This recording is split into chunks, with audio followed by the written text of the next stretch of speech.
Hey everyone, today we're looking at Coco. Coco is going to protect your team. She's a strong tank with lots of HP. She's going to provide your team with lots of healing as well as support skills that allow you to reduce the cooldown on your skills as well as the energy cost of your skills, allowing your team to be more flexible in terms of what skills they use. So if we look at Coco's stats, she is a physical attacker, but attacking is not really her forte. She's got lots of defense and she has some of the highest, if not the highest, HP in the game, which is a very important stat for Coco. She has also a lot of speed as a defender, so she's often moving first before other units. Now, this HP is very important for Coco because her healing is based off of how much HP she has. So that means you want to raise her HP as much as possible so that she can do the most amount of healing. Obviously, this is also going to make her more tanky, and that ties into her equipment. So for a weapon, I find the best weapon is going to be the Brutal Axe at the moment, because the Brutal Axe provides you with that 10% HP at 5 stars. The secondary effect when attacking, if the enemy's HP percentage is higher than the character's, ignore 40% of the target's defense. Doesn't usually or almost never activates because Coco will usually have the most HP percentage anyway. But it's just for that increase in HP of 10%, which is very good for her. Also the same thing with the Crystal Burst Armor. It's also going to give her another 10% HP. The strike back secondary effect we can also ignore. It's not gonna help her at all. So at 5 stars we get another 10% HP on our Crystal Burst Armor over here. And then for her tarot, we're running the Fool's Tarot, and we're taking this again for another 10% increase in her HP. If you can get this additional bonus activated at the end here, HP is additionally increased by 10%. So just with her equipment so far, we've already increased her HP by 40%. And then when initiating an active attack, if the character's HP is greater than the target's, damage dealt is additionally increased by 10%. Get some more damage there, but again, we mostly want that HP, and if you can get more HP under these stats over here, that would be even better. If, for example, you could get yourself an HP increase by 8% or 10% or something, that would also be very good if you can get a good roll here.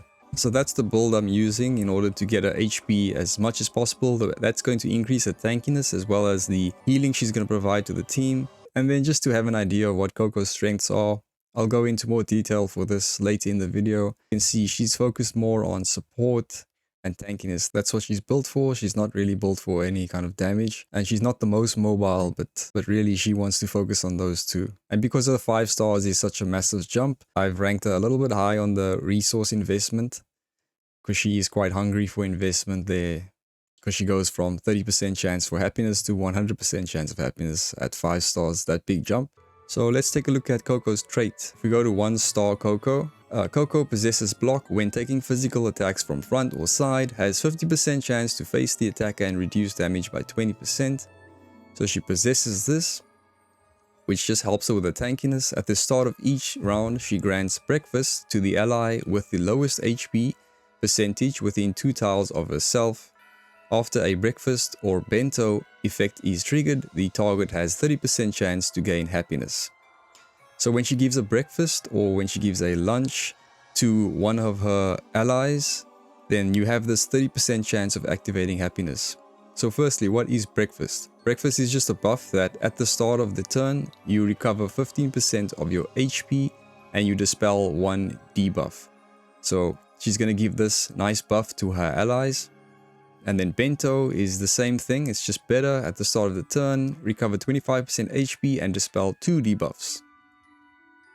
So if she gives either of these breakfast or the lunch bento to an ally, they have that 30% chance to activate the happiness, which is going to be the following buff. For all skills, reduce energy consumption by 1.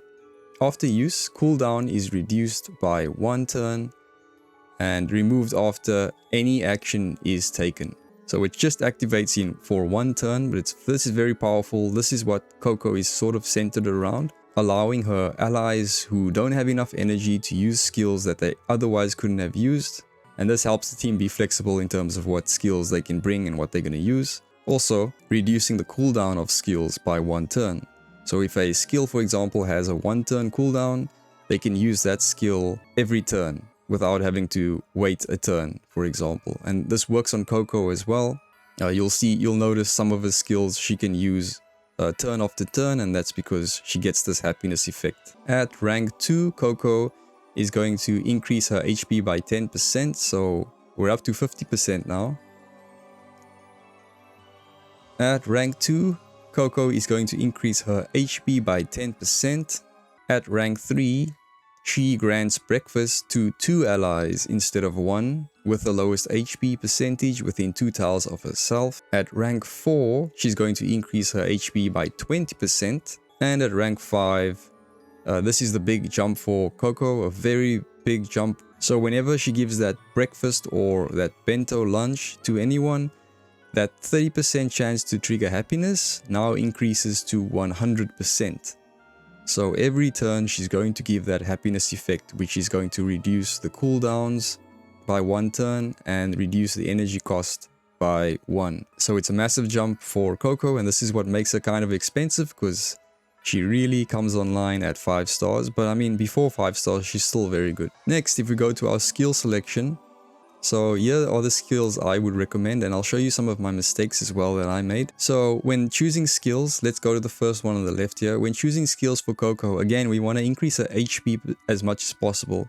So a big factor of choosing skills is going to be the bonus stat you get up there, and you want to aim for that HP increase as much as possible. So some of the skills are actually irrelevant. It's rather, more importantly, what is the bonus stat up here? So we have Mountain Tribes, so passive. When the character is unharmed, increase movement by 1 tile. If the character attacks from high ground or moves from 1 tile to another with a height difference of more than 2 tiles, increase damage by 20%. She's not really looking for increases in damage actually, and the movement by 1 is nice, but you're not going to have any space in your skill slots to use the skill. But you want to select this skill for the 3% increase in her HP over there. The skill on the right is Crushing Bash. It's a single target attack, 120% damage with vulnerable 2 for 3 turns. So you only get the defense plus 3% there, so you want to ignore this skill. You're not really going to have skill slots for this skill, and the range is just very, very difficult to pull off any kind of single target attack with Coco. It's not really easy to pull off. So then at rank 3, again, we want to note what is the skill up there. So both of these skills are good. I would recommend going for the skill on the right, Coco's Treasure Chest.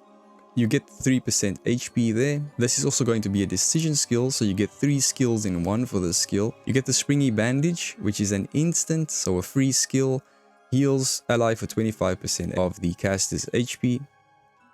So again, the higher her HP, the more she can heal. Can be cast up to 5 times per battle.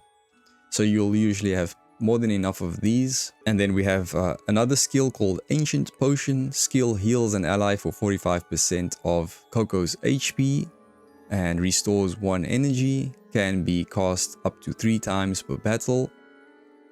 And then we have Snow Lotus. Dispel all debuffs on the target and grants damage up 3, damage reduction 3, immunity to attribute debuffs for 3 turns.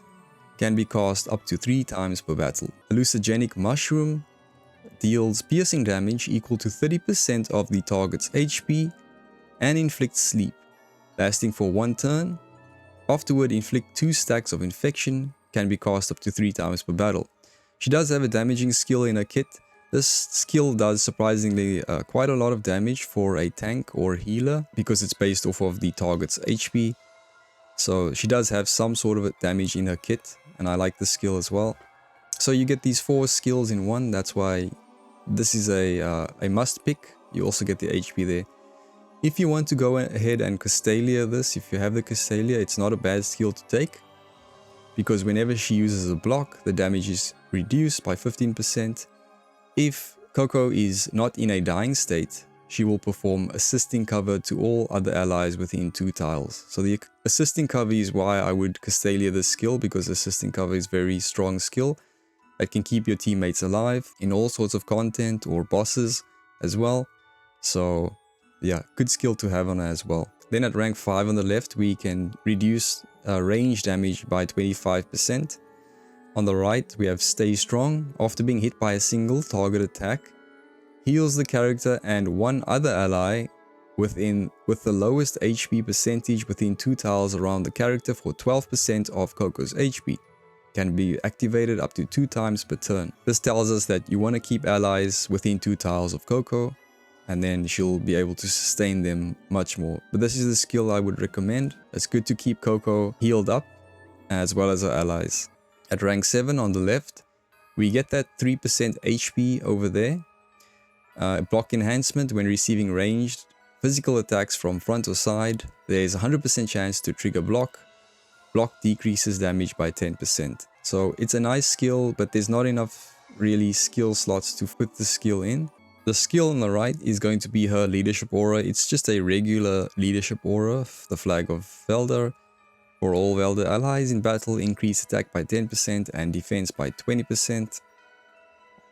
So you're not going to get that HP increase there, you only get it on the skill on the left. So I do run this skill on Coco, and I run it for herself to give her that extra 20% defense, as well as to help other Velda units like Momo. So just to combine with Momo, I do use this skill. So depending on what units you have, you may want to choose this skill or not. But you do get the HP increase for the skill on the left. At rank 9, her basic attacks on the left, we have no turning round, basic attack, single target attack, 100% damage. When performing a back attack, there's 70% chance she will stun the target for 1 turn. Can only be activated once per target per battle. So again, she has very bad range on her single target attacks. Really difficult to pull this skill off. She has to get behind an enemy to stun them. And yeah, she doesn't have the best mobility and the best range. So I actually haven't triggered this effect once. I can't remember ever triggering this effect on, and I chose this skill. It looks good on the outside, very difficult to pull off, and you're missing out on the HP bonus. So that's why I would recommend the skill on the right, just for that HP bonus there. Also, she's going to give physical defense down 1 and magic defense down 1, which is something on enemies that she hits with this hit, but mostly for that. And then at rank 11, I chose the skill on the left. It looked kind of amazing, but it's actually not practical. I've rarely ever used this skill. You get the damage reduction 4, which seems very impressive. It's just, where do you run this in your skill slots? And practically, I mean, it's very niche, very niche. I kind of made a mistake choosing this skill. If you could reduce the cooldown with her happiness effect, maybe she can use this more. I don't know. If any of you use this skill, let us know how and why you use this skill. I personally don't think it's worth a Castalia for this skill, because you got to go for her signature skill on the right. Iron Pot Stew heals all allies within 3 tiles around her for 30% of her HP and grants them crit up 2, which increases crit chance by 30%, crit damage 1, which increases crit damage by 15%, and damage 1 for 2 turns, as well as bento. So this is how she gives the bento effect. So she gives the breakfast effect with her trait, and she can give this bento lunch effect with this Iron Pot Stew skill, with the ultimate skill. So if you're wondering how does she activate bento, this is how she activates it, which is just at the start of the turn, recover 25% HP and dispel 2 debuffs. And remember, when this bento or the breakfast is triggered, there's a 30% chance that you will also receive the happiness, which will reduce your cooldowns and energy consumption by 1. But at 5 stars, that 30% chance increases to 100% chance. So you're guaranteed to activate happiness whenever you have a bento or a breakfast. Now, in terms of the skills I'm running on I'm running this armor piercing strike, and I would just select this just to get that HP bonus. The reaction skill, I'm running this one. And then for I'm always running this decision skill, just to give her options in terms of how she wants to play. It's just very good versatile skill to have on her. Both healing, she can increase damage with the skill, she can do damage reduction with the skill, she can do some damage and shut down an enemy for one or 2 turns as well. And then her ultimate skill for that AoE healing, and then the crit increase and the crit damage increase, as well as giving those allies bento, which this Coco is a 5 star, so if she does an AoE heal on the whole team like that, she will give them bento, which means that all my allies will get the happiness effect, which is a very powerful effect at 5 stars. So I know all my allies are going to reduce their energy consumption by 1, and the cooldown on their skills are also reduced by 1. So very powerful at 5 stars. And then I'm running the Flag of Valor just to help my my Momo for her skills. You could switch this skill out, I think, for the assisting cover skill, Potluck Protector. This will help her to keep her allies alive. You could also switch that skill out with the Block Enhancement skill. Maybe if you're fighting against a boss and she's taking ranged attacks, then she can have a 100% chance to block that attack, which will also decrease the damage by 10%. So this one maybe you could switch out for the skill. So I would say this is the skill slot that you could change around her, but the other skills I would just keep as is. But let me know if you guys have any other builds for her and why you have a different skill build. Now in terms of the resonance that we're running on Coco, I'm running the 2 cups, which is going to give us the resonance to increase healing effect by 10% and healing received by 10%. But you could also run, for example, the wand and cup resonance. I think this is a good one for her. At the end of the turn, there's a 50% chance to gain this engraving resonance, which is going to, when using an active skill, next time refund the energy consumed and resets the cooldown. So this could be great to allow Coco to spam some of her skills, like the Iron Pot Stew, for example, with the 3-turn cooldown. She could do this, if you trigger that 50%, she could do this, she could spam this in her next turn again. So that could be a really good resonance for her. Before we start the battle, if we look at Coco's trait, at the start of her turn, she grants breakfast to the 2 allies within 2 tiles of herself. So that means you want to position her within 2 tiles of 2 allies, so that you can give them that breakfast effect. And we know that when the breakfast effect is triggered, there's at 5 stars, there's a 100% chance that she will trigger the happiness. So I'm gonna give this to Estra because she's 1-2 tiles away, and Sophia, she's 1-2 tiles away. Let me actually give this to August. Let's put August there. So just watch what happens when the battle starts.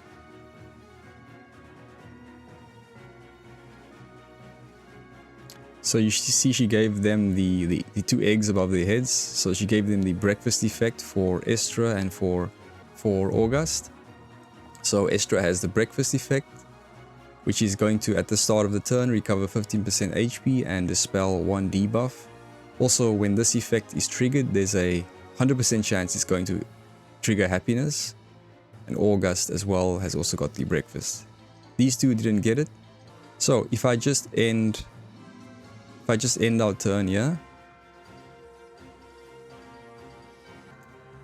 we could see there it said breakfast time. So breakfast time was triggered the happiness on August. So yeah, so now August has the happiness for all skills, reduce energy consumption by 1, and after use, reduce the cooldown by 1 turn. In this turn, we have a reduced energy cost of his skills. So now August can use his Wrath Devastation skill on his first turn. Usually this skill requires 4 energy, but it's been reduced to 3 energy, so we can use this on his first turn thanks to Coco. So there is another way we can trigger the happiness as well. We can just start the turn off, and because she's so fast and she moves first, it's very good for her. It allows her to be able to give crit up to and crit damage to, and the bento to all of her allies within this range, you know, in the beginning of the battle. If she gives them this lunch, then all our allies are also going to get happiness. Or if you have a Coco that's not 5 stars, there's a 30% chance that she'll give them, that they'll receive happiness as well.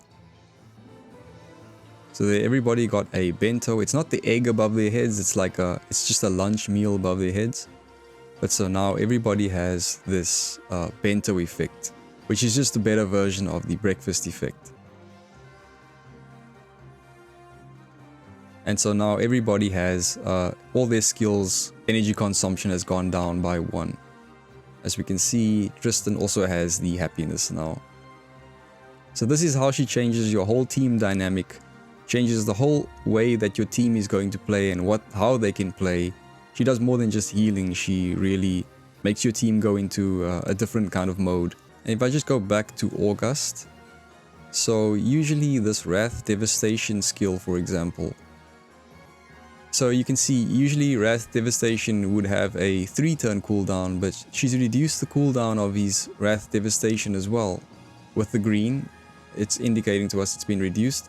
So that's gone down to 2 turns. So not only is she reducing the energy consumption, allowing him to use this on his first turn, she's also going to allow him to use it the next time sooner. And then for Saphir as well, she's got the happiness as well. And on her skills, if we take a look at her anti-espionage order, where she summons an assassin, that's also the energy cost has been reduced for Saphir. So now on her first turn, she can call an assassin. And also importantly, Coco, she's used this AoE healing skill. She's healed herself and she's given herself lunch as well, the bento. So she also has the bento. So she will also give herself happiness. So let's go to Coco's turn. Okay, so we're at Coco's turn now. And so because it's her turn, because she had bento, it's triggered, it turns into the happiness. It gives her the happiness. So now she's also reduced energy consumption by 1 and reduced the cooldowns by 1. So this is important for her because it's now going to allow her to use this AoE healing skill sooner. It's also going to help her with her decision skills. So now let's look at her decision skills. So the first one is going to be that instant healing. So you can do a free healing. You can give bandage healing to an ally. And then the second skill is going to be, it's also a healing skill. This one is going to heal 45% of Coco's HP and restore 1 energy to an ally. So if we see Tristan has 4 energy, let's restore her energy to 5 energy. Another way of giving energy to your allies. So she's up to 5 energy. Also the range on this healing skill, the Ancient Potion, is much better than the Springy Bandage. As you can see there, Springy Bandage isn't that much range. And then we have the Snow Lotus to dispel all debuffs from the ally, grant them damage up 3 and damage reduction 3 and immunity to debuffs. Very powerful skill that you can use for August, for example, for your single target DPS units especially. Allow them to get that damage up 3 to do more damage to your allies or to help him survive a boss attack or something. And then we have the Hallucinogenic Mushroom, which deals piercing damage equal to 30%, so HP based damage. Does quite a chunk of damage, and as well as the infection damage as well. So we can use this to shut down an enemy, put them to sleep,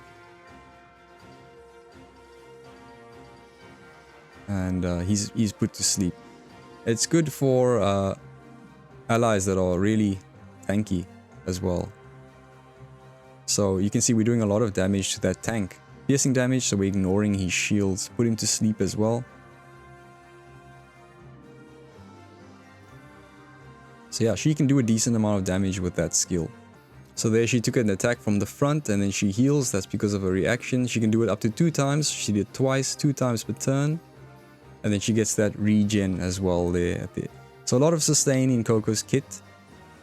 However, her allies are going down here because she's not using her assisting cover skill. So that's why I would recommend you could switch this skill out here in order to help her keep her allies alive much more. Now let's take a look at Coco in terms of a tank sort of protecting your team. I'll switch this skill out and give her the assisting cover skill. And then we'll just see how she goes about protecting her team. So there she heals. She can do it twice. And she heals the ally within 2 tiles around her as well. So there she takes Orgut's place. She takes the hit for him and she heals herself. She does it again. So she's moving around.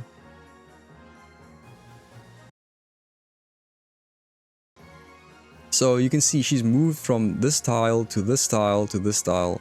So even though Saphir wasn't close enough to her to protect her, she can, you know, move around to allies that are not close to her. She could, for example, protect Estra. If enemies attack August, she'll switch to August's place. then enemies attack Estra, then she'll switch there. So she's moving around and her assisting cover is really keeping the team alive here. And she has no problem herself because she's just healing herself up as well whenever she takes damage. And whenever she's blocking and taking damage. So there she heals herself up. Protects Saphia, she moves that way now. Protects August. Protects Saphia again. So Tristan though, just once she couldn't protect an ally. Tristan was too far from her over there. But mostly you can see how well she keeps your team alive. And this is very useful, very great skill, the assisting cover to have on her. It's just going to make your life so much easier. Clearing content, she'll keep your team alive, allow you to finish a mission with all your allies alive to get the maximum stars on the mission. So one thing I want to show you that can be misleading. So these stats over here that shows her HP can be a little misleading. So currently with the full Starrow she has 8117 HP. If I go and replace this thing, so this thing just has no HP increases over there. It's got the additional 10% there and the 10% there. If we switch this out for example, the Silence of the Hermit, this tarot has a lot of HP increases there, a flat base increase of 90, 70, 90 there, etc.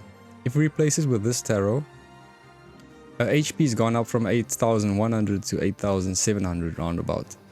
So it may seem from this menu that she has more HP using the Silence of the Hermit, but these stats are added immediately to her stats, whereas the Fool's Tarot stats, the HP increase by 10%, these are like effects that won't be shown until the battle starts. So although this is showing more HP over there, if we start the battle,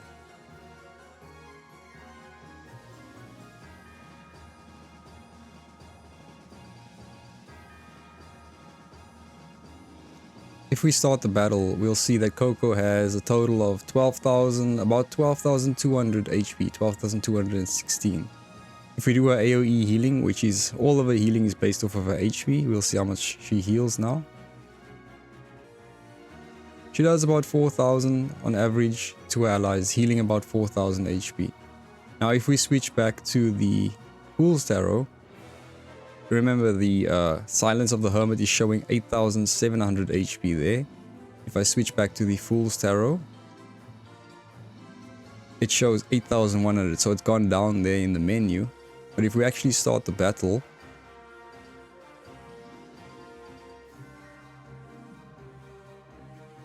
now because it's an effect, it will take place, it will show on her stats. So now our HP has gone up to 12,900, which is about about 700 increase in her HP. So the Fool's Tarot does give her more HP. It's just misleading on the menu page because the flat base increases, those numbers, the HP increase by 90, etc. is shown immediately, but the effects are only going to be shown once the battle begins. And so now if you do an AoE healing, it was 4,000 before. So now it goes up about 4,200 HP that she healed to her allies. Okay, so if we go into more detail about Coco's strengths, DPS, there's not much happening there. She's not made to do damage. I've just given her 3 there. It's basically just for the mushroom that she can throw. It does that piercing damage and some infection. But she's not built for that, and that's totally fine, as well as AoE. I don't think she has any AoE in her kit that does AoE damage. Support is what Coco does. I've given her a 9 out of 10 here, especially because of that cooldown reduction, and then the reduction in the energy costs for her skills. And then obviously her healing, her debuffing, her sustain, all those good things. And that's why I've given her a 9 out of 10. As well as because she has such big HP and her healing is based off of her HP, massive amounts of AoE heal. I think it's the most that you can get. Correct me if I'm wrong there. Yeah, massive healing from Coco all around. And not just the AoE healing, she's doing passive healing as well. And she's giving some regen to her allies as well. And then for debuffs, I don't think she has much debuffs in her kit. I've given her 2 out of 10. She's not built for debuffing, she's just built for buffing. Basically, I think the only debuff would be when she puts allies to sleep. But again, correct me if I'm wrong here. So she's not the unit for debuffing. Tankiness, I've given her a 9 out of 10. I think Coco sets the benchmark for a tank. I think she's the best tank. The only reason I haven't given her a 10 out of 10 is just for the future possibility of a better unit coming out that's even more tankier than her. But otherwise, I think she's the best. You could make an argument for some other units, but Coco with a massive HP, with a massive regen as well on herself. Twice she can regen herself after taking damage. And then she also has a very powerful damage reduction in the Snow Lotus skill as well. So I'll give her a 9 out of 10 here for tankiness. Speed, she's up there in the top tier among the best. Not the best, but good speed, which is going to help her to give all those great buffs like the crit up and the crit damage up, reducing allies' cooldowns as well as their energy consumption requirements, which speed is very important for Coco. So I've given her 8 out of 10 there. Movement is average, just 5. She does struggle to move around the map, but you can't always have everything with a unit. Range also is not great, just a 3 out of 10 there. So single target attacks on Coco can feel very difficult to pull off because she doesn't have the greatest movement as well. The 3 for range is just basically for that mushroom that she can toss, but that's okay. She's not there for damage really. Auto, I've given her 7 out of 10 because she's great if you use that assisting move where she can protect your allies by taking their place, keeping your team alive so that you can have everyone alive at the end of the battle and get the maximum ranking for a mission.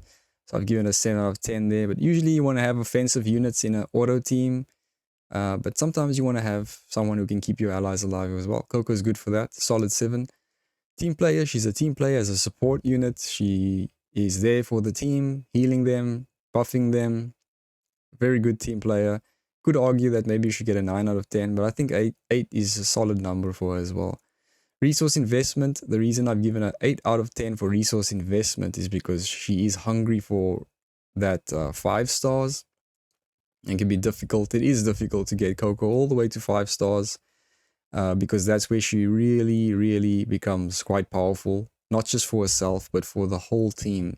Always giving you the happiness, which is basically just permanently reducing your whole team's energy requirements and allows your team to bring their expensive skills on the battle and not have to worry about long cooldowns or high energy costs. So that's why she's quite expensive. If you have played Coco from the release of the game, then you should have your Coco, you should have invested in your Coco to get it to 5 stars. If you're getting Coco now, it's a little difficult to make that investment to get her all the way to 5 stars because there are now new units and new units coming out like Credenza, who does some of Coco's skills as well. Could be difficult to go all the way to 5 stars. Not impossible, but much harder. Other than 5 stars, she's still fantastic. And in terms of difficulty, she's not difficult. You can pick her up and anyone can just play her from the get-go. However, if you do want to understand how she works, how she can benefit your team to allow them to use different skills and things like that, you do need to do a little bit of reading. But yeah, not that difficult, given a 6 out of 10. Whether to pull or not, so this is just an opinion. Don't take this as gospel or anything. I've given her a 7 out of 10, just a solid 7. It's a great unit to have in your team. It's not an absolute must because there are alternatives coming out. But if you can, if possible, it would be a great pool to get. In terms of her future-proof, is she future-proof for the future? I've given her a 7, another solid 7. I think Coco will always be relevant. She does one of the massive amounts of healing in the game. She's obviously tanky. It's always good to have a tanky unit that can protect your team. And then the cooldown reduction and the energy consumption reduction are just such invaluable skills in the game. There is going to be a unit that can do some of those functions in Credenza coming out later. But even if Credenza comes out, that doesn't make Coco irrelevant. It just gives you another option. So I think Coco will pretty much always be there unless we get some kind of another tanky unit that does everything that Coco does and better. But I think you can't really go wrong. And again, I'm open to your guys' ideas and your insights so that we can get an even better understanding of Coco. If I missed something or you have more cool ideas, let us know. But that's going to be all for this episode. And I'll see you guys in the next one. Blessings.